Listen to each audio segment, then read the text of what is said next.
ایران ای سرای امید، بر بامت سپید دمید. بنگر که از این ره بارخون خورشیدی خجسته رسید.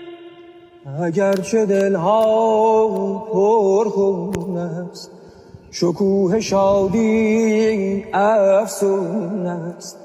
سپیده ما گلگون است، های گلگون است، که دست دشمن در خون است.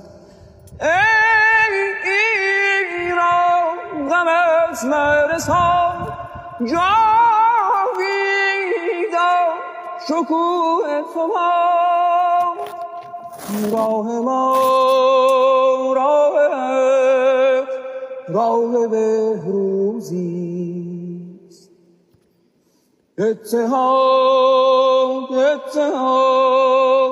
رمز پیروزیست.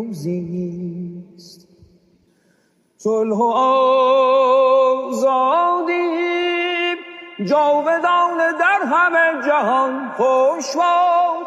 یادگار خون عاشقان این بهار، ای بهار تازه جاودان در این چمن شکفته باش.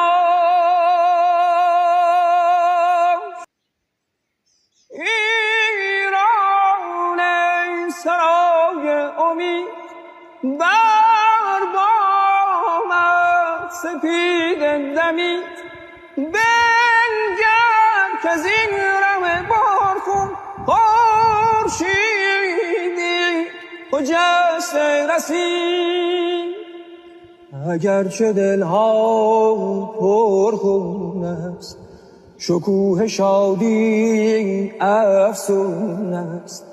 سپیده ما گلگون است، های گلگون است، که دست دشمن در خون است. ای ایران غمت مرسان، جاویدان شکوه تو باد. راه ما راه بهروزیست. اتحاد رمز پیروزیست. صلح و آزادی جاودان در همه جهان خوش باد. یادگار خون عاشقان این بهار، ای بهار تازه جاودان در این چمن شکفته باش.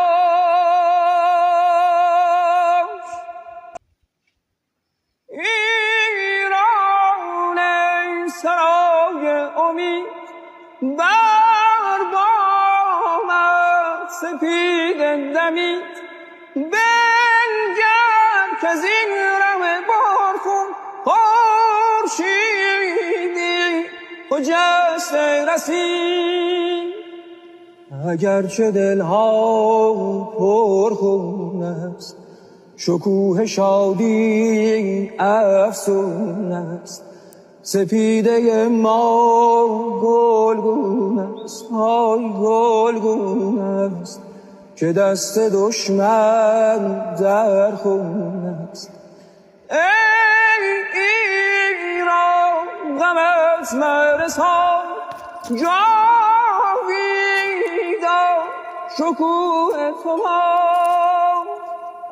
راه ما راه بهروزی